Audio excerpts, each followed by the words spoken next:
Hey everyone, this is Thomas with Bent Woodring Supplies, and we're back with another video showing you how we made our latest subscription box ring, Dichroic. In this video we will be making two different rings using Dichrolam, which is a material that possesses dichroic properties. What this means is that when you look at it from different directions, you're going to see different colors and interactions with light. We are working with an 8mm wide titanium band that has a 4mm wide channel, and a stainless steel band that has a 2mm wide channel. Our first step is preparing the Dichrolam strip for inlaying. And since we're making two rings, you'll be seeing this process twice. First thing I'm going to do is take a strip of the Dichrolam and peel some of the protective paper off the back. Then I'm going to use my craft blade to gently scrape away some of the adhesive, about 1/8 of an inch from the end.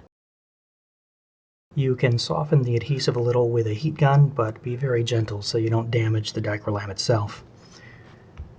I'm not using the blade to make a cutting motion. I'm using it to scrape left to right, and it will peel a little of the surface of the adhesive away each time. Once you break through the adhesive, just keep doing the same thing until it's all cleared away from the end. This is how we're going to have a seamless inlay. I'm performing the same process on our 2mm wide inlay, and this one went extremely well. After the adhesive is completely removed, I'm just going to trim away a bit of it from the end in a slightly diagonal orientation.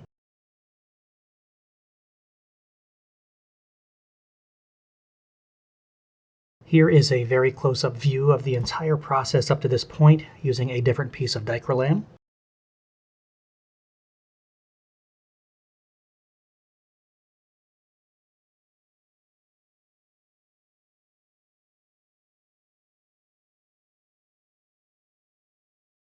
Our next step starts pretty simple. I'm just going to remove the rest of the protective backing on the Dichrolam and then place it inside the inlay channel. I'm making sure to place it firmly but not pull on it too hard. You'll see why in a moment. Press the Dichrolam into the channel as you go so the adhesive compresses a little bit and it holds nicely. Once I've wrapped the majority of the Dichrolam around the channel, it's time to determine where to trim the excess from the other end so that the ends meet neatly and we can overlap the seam with the part we prepared earlier.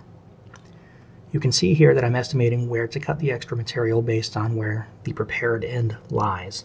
I like to cut it a little long and then sneak up on the ideal fitment. I'll trim it with the craft blade and then press it down into the channel and check the fit. Then I'll peel it back up, cut away a little more until we get it just right. Feel free to experiment here. There's no right answer, and you can come up with your own way to do this. You are just aiming to have the ends made up neatly. It looks like I've got it right on my third try, and now we can press the parts down firmly into the channel.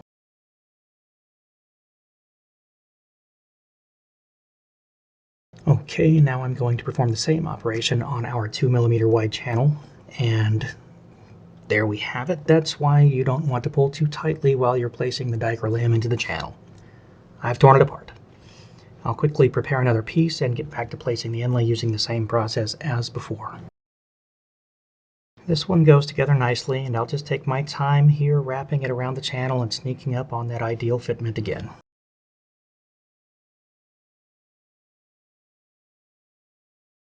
My focus here is to not break it again. Make sure it's in the channel well enough that the adhesive backing does its job, and to ensure that our ends match up neatly so we can overlap the seam.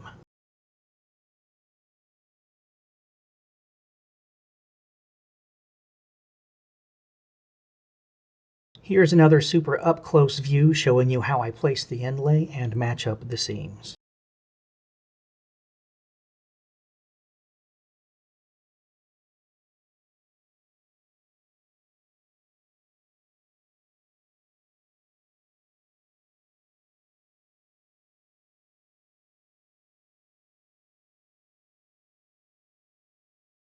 Now that we're done placing both of our inlays, it's time to hide the seam. What I'm doing here is utilizing one of our inlay adjusters. Since they're adhesive resistant, they're a great tool for the job. I've placed some thin CA on a small poly bag, and I'm taking little bits of it at a time and wetting the seam overlap. I'm gently working it down and over the seam while trying to coax it into adhering by holding it in place. This part may take some practice. You can gently spritz some CA glue activator to get it to hold, but beware using too much. If it cures too quickly, you may have a visible seam. We want to ensure that it's pressed neatly and the seam is as flat as possible. This is how you get that seamless look. I'll do the very same thing to our stainless steel ring and really just take my time trying to convince that little flap to stay where I've put it.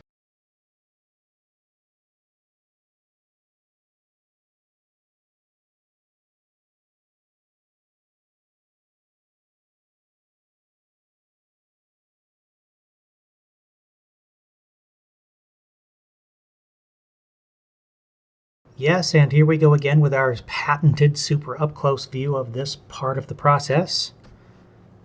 You'll see me struggling with this particular flap. It just doesn't want to stay down, and we're working on our patience.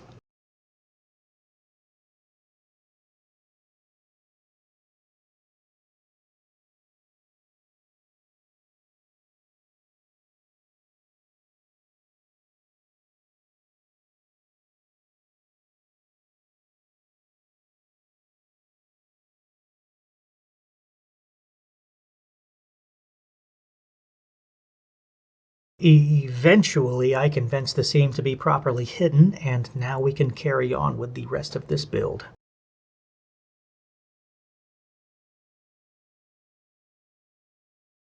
Now that we have our seams locked in place, we're going to put both of the rings on their own slow-speed ring turner and apply a flood coat of thin CA to lock the Dichrolam in permanently. You won't need much, just enough to get it wet and cure it. After that, I'll be adding thin flex CA as my fill coat. I'm only adding a few drops to each ring every so often, and again once the previous layer cures. You may notice here that the machine on the left is spinning faster than the one on the right, and this is the difference between our 10 RPM and 5 RPM speed options for the slow speed ring turner. The only noticeable difference between how they operate is that the 10 RPM can hold a bit more CA than the 5 RPM. This is their actual speed, and I will be speeding up the video here shortly, so they may appear faster than they actually are. But nobody wants to sit here and watch CA glue cure for the next 15 minutes. So we speed them up.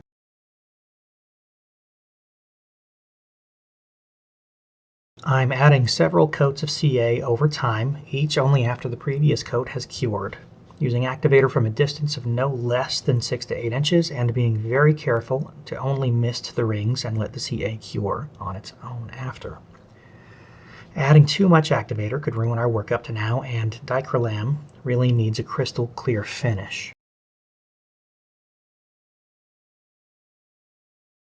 Bear in mind, please, that I have significantly shortened the time frame in which it takes to apply a finish coat properly using these machines for this video. This process is one of the longer stages of a build like this.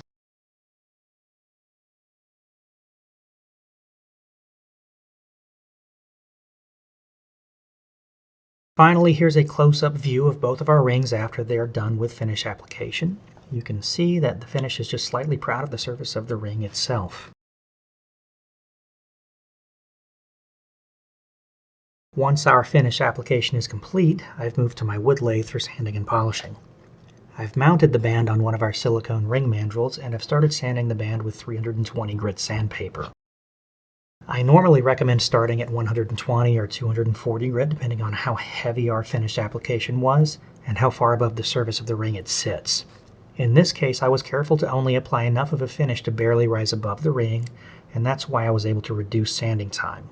I started at 320 and finished sanding at 400 grit after all the CA was removed from the outside of the ring and it sat flush.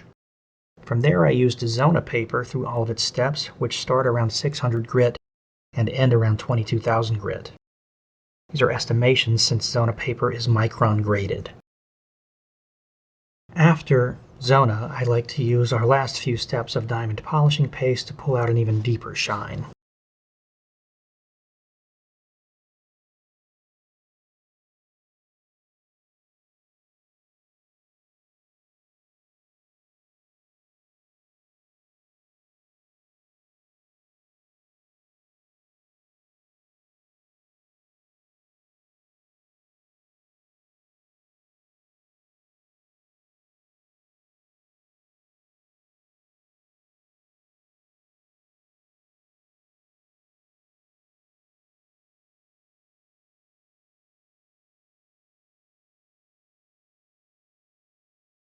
I'm repeating this entirely with our second ring, aside from the fact that this one had a much thicker coat of CA over it, so I started with 120 grit to remove more material.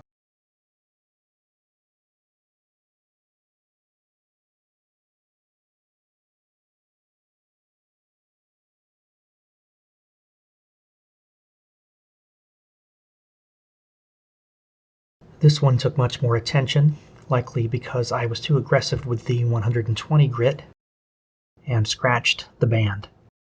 I should have gone back and spent more time on 240 grit and removed those deeper scratches, but I didn't, and the end result had just the slightest visible scratches. This is a lesson I should have learned ages ago, but I clearly got ahead of myself and tried to manage it without going back to the basics. It's what happens when we get in a hurry on this critical step.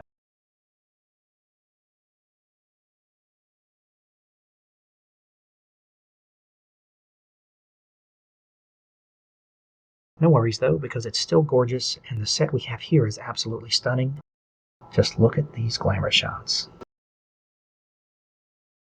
With that, our rings are done, and I'm extremely happy with them. If you like this ring and want to learn how to build it and others, please subscribe to our channel and visit us at bentwoodringsupplies.com. Finally, before I go, I want to thank you all. Our channel is growing daily, and it wouldn't be possible without people like you subscribing and supporting Bentwood Ring Supplies. Thank you. I'll see you in the next one.